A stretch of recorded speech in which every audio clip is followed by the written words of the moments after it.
ನಮಸ್ಕಾರ ಎಲ್ಲರಿಗೂ.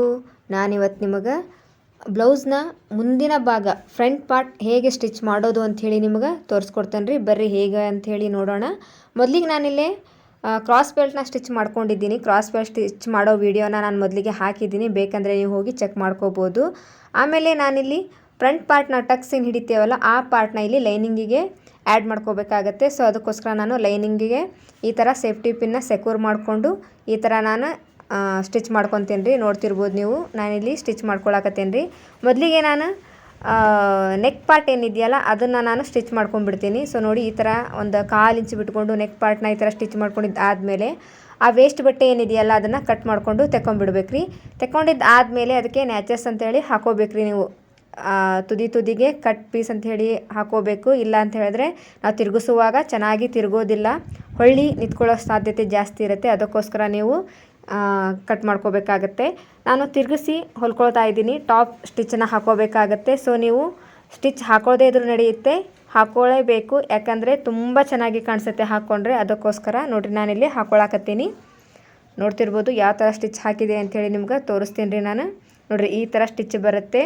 So simple ಕಿನಾರೆ type ನಮಗೆ ಹೊಲಿಗೆ ಬೀಳುತ್ತೆ. ಅದಕ್ಕೋಸ್ಕರ ಮತ್ತು ನಾವು ಇಲ್ಲಿ ಏನು ಲೈನಿಂಗ್ ಬಟ್ಟೆ ಇರುತ್ತಲ್ಲ ಅದನ್ನು ಪೂರ್ತಿಯಾಗಿ ಮೇನ್ ಬಟ್ಟೆಗೆ ಅಟ್ಯಾಚ್ ಮಾಡ್ಕೋಬೇಕಾಗತ್ತೆ. ಸೊ ನೋಡಿ, ನಾನಿಲ್ಲಿ ಅಟ್ಯಾಚ್ ಮಾಡಿಕೊಂಡು ನಿಮಗೆ ತೋರಿಸ್ತಾ ಇದ್ದೀನಿ. ಪೂರ್ತಿಯಾಗಿ ನೀವು ಅಟ್ಯಾಚ್ ಮಾಡ್ಕೋಬೇಕಾಗತ್ತೆ.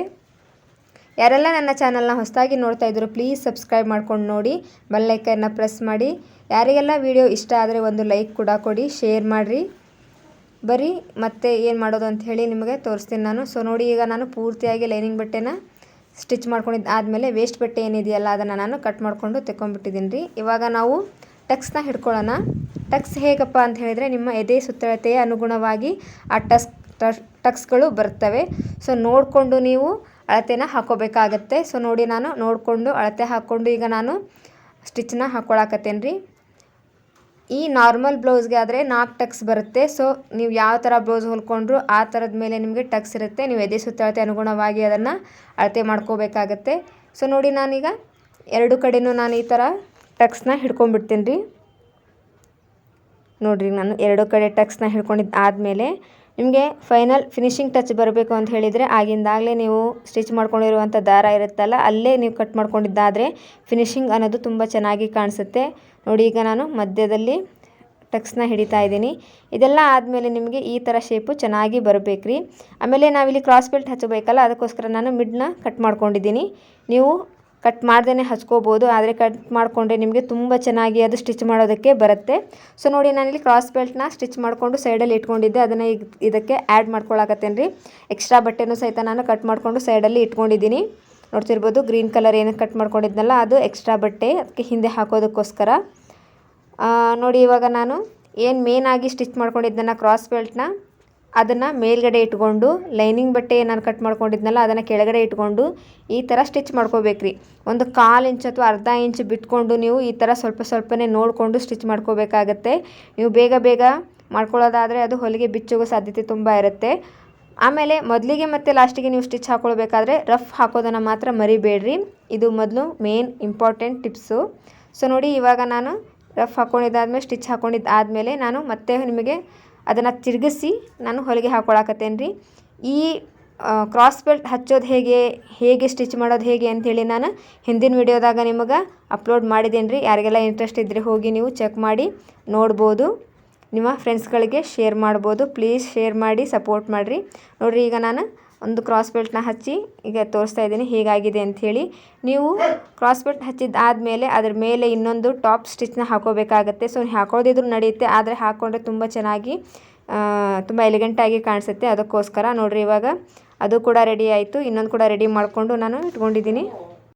ಸೊ ಇದನ್ನು ಕಡಿಮೆ ಇದೆಯಾ ಅಥವಾ ಹೆಚ್ಚಿದೆಯಾ ಅಂತ ನೋಡಿಕೊಂಡು ನೀವು ಸರಿ ಪ್ರಮಾಣದಲ್ಲಿ ಇದನ್ನು ಕಟ್ ಮಾಡ್ಕೋಬೇಕಾಗತ್ತೆ. ಸೊ ಇವಾಗ ನೋಡಿ, ನಾನೀಗ ಕಾಜು ಪಟ್ಟೆ ಮತ್ತು ಉಕ್ಸ್ ಪಟ್ಟಿನ ಹೇಗೆ ಹಚ್ಚೋದು ಅಂಥೇಳಿ ನಿಮಗೆ ತೋರಿಸ್ಕೊಡ್ತೇನೆ ರೀ. ಇದನ್ನು ಬೇಕಂದರೆ ನಾನು ಸಪ್ರೇಟ್ ವಿಡಿಯೋನ ಹಾಕ್ತೀನಿ, ಅದನ್ನು ಬೇಕಾದ್ರೆ ನೀವು ಚೆಕ್ ಮಾಡ್ಕೋಬೋದು.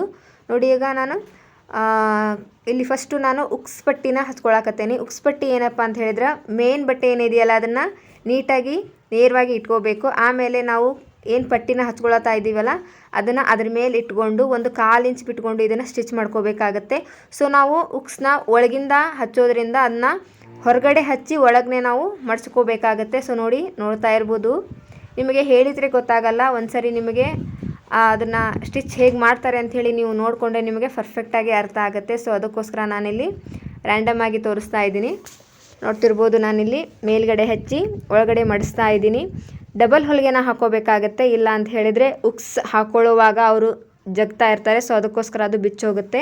ಅದಕ್ಕೋಸ್ಕರ ನೀವು ಡಬಲ್ ಸ್ಟಿಚ್ನ ಹಾಕೋಬೇಕಾಗತ್ತೆ. ಸೊ ನೋಡಿ, ಇವಾಗ ಉಕ್ಸ್ ಪಟ್ಟಿ ರೆಡಿ ಆಯಿತು. ಇವಾಗ ನಾವು ಕಾಜು ಪಟ್ಟಿನ ಹಚ್ಕೋಬೇಕು. ಅದೇಗಪ್ಪ ಅಂತ ಹೇಳಿದರೆ ಇದನ್ನು ಒಳಗಿನಿಂದ ಹೊರಗೆ ಮಡಚಬೇಕು. ಸೊ ನಾವು ಕಾಜು ಪಟ್ಟೆನ ಒಳಗಡೆ ಈ ಥರ ಅರ್ಧ ಇಂಚ್ ಅಥವಾ 1/4 ಇಂಚ್ ಬಿಟ್ಕೊಂಡು ನಾವು ಅದೇ ಥರ ಸ್ಟಿಚ್ ಮಾಡ್ಕೋಬೇಕಾಗತ್ತೆ. ಸೊ ನೋಡಿ, ನಾನು ಸ್ಟಿಚ್ ಮಾಡಿಕೊಂಡು ತೋರಿಸ್ತಾ ಇದ್ದೀನಿ ನಿಮಗೆ. ಆ ಕಡೆ ಈ ಕಡೆ ಸ್ವಲ್ಪ ಬಟ್ಟೆನ ಈ ಥರ ಮಡ್ಚ್ಕೋಬೇಕು, ಇಲ್ಲಾಂದರೆ ಫಿನಿಶಿಂಗು ಕರೆಕ್ಟಾಗಿ ಬರೋದಿಲ್ಲ. ಫೈನಲ್ ಟಚ್ ಅಂತಿರಲ್ಲ, ಅದು ಸರಿಯಾಗಿ ಬರೋದಿಲ್ಲ. ಅದಕ್ಕೋಸ್ಕರ ನೋಡಿ ನಾನು ತೋರಿಸ್ತಾ ಇದ್ದೀನಿ ಎಷ್ಟು ಇಂಚ್ ಬಿಟ್ಟು ನಾನು ಸ್ಟಿಚ್ ಮಾಡ್ಕೊಂಡಿದ್ದೀನಿ ಅಂಥೇಳಿ. ಇದನ್ನು ಈಗ ಈ ಥರ ನಾವು ಮೊದಲಿಗೆ ಏನು ಸ್ಟಿಚ್ ಮಾಡ್ಕೊಂಡಿದ್ದೀವಲ್ಲ ಅದೇ ಥರ ಮಡಚಿ ಇದನ್ನು ತುದಿಗೆ ಈ ಕಡೆ ಹಾಕೋಬೇಕ್ರಿ ಹೊಲಿಗೆನ. ಆ ಕಡೆ ಹಾಕೋಬಾರ್ದು, ಈ ಕಡೆ ತುದಿಗೆ ಹೊಲಿಗೆ ಹಾಕೋಬೇಕು. ಸೊ ಯಾಕಂತ ಹೇಳಿದರೆ ನಾವಿಲ್ಲಿ ಉಕ್ಸ್ ಮನಿನ ನಾನು ಇದರಲ್ಲೇ ಮಾಡ್ಕೊಳ್ಳೋದ್ರಿಂದ ನಾನು ನಿಮಗೆ ಈ ಥರ ತೋರಿಸ್ತಾ ಇದ್ದೀನಿ. ಸೊ ನೀವು ಸೂಜಿ ದಾರದಿಂದ ಮಾಡ್ಕೋಬೇಕಾದ್ರೆ ಇದನ್ನು ಪೂರ್ತಿಯಾಗಿ ಫೈನಲಾಗೆ ನೀವು ಸ್ಟಿಚ್ ಮಾಡ್ಕೋಬೇಕಾಗತ್ತೆ. ಸೊ ನಾನು ಆ ಥರ ಮಾಡ್ತಾ ಇಲ್ಲ, ನಾನು ಇಲ್ಲೇ ತೋರಿಸ್ತಾ ಇದ್ದೀನಿ. ನೋಡಿ, ನಾನು ಉಕ್ಸ್ನ ಹಚ್ಚೋದನ್ನ ಮಾರ್ಕ್ ಮಾಡಿಕೊಂಡು ಇದ್ರ ಮೇಲೆ ಮಾರ್ಕ್ ಮಾಡಿಕೊಂಡು ನಾನು ಇದನ್ನು ಹೇಗೆ ಸ್ಟಿಚ್ ಮಾಡೋದು ಅಂಥೇಳಿ ನಿಮಗೆ ತೋರಿಸ್ಕೊಡ್ತೇನೆ ರೀ.